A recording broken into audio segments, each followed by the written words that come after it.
स्वागत करतो तुमचं मराठी ऑटो ग्रुप या चॅनलवर। आज एस प्रो लॉन्च झालेले आहे। आपल्यासोबत आहेत टाटा मोटर्सचे अनिरुद्ध सर। ही जी गाडी लॉन्च केली, तुम्ही काय मग डोक्यामध्ये ठेवून ही गाडी बनवलेली आहे? आणि टाटा मोटर्सनी जेव्हा एस प्रोवरती काम करायचा विचार केला तेव्हा आम्ही ठरवलं की हा एक प्लॅटफॉर्म असून एक हा प्रोडक्ट असून चालणार नाही, हा पूर्णपणे डेव्हलप प्लॅटफॉर्म असायला पाहिजे। त्यामुळं आम्ही आज 3 टाईपचे fuel, that means versatile platform जे आपण म्हणतो तसं तयार केलं।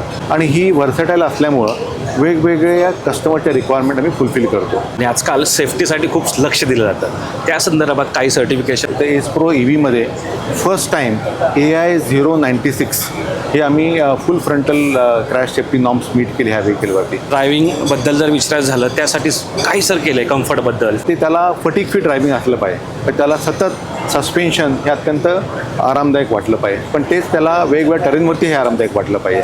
तो जेव्हा बसतो तेव्हा सीटचं एर्गॉनॉमिक्स अत्यंत त्याला आरामदायक वाटलं पाहिजे। कोणी या गाडीवर शिफ्ट झालं पाहिजे?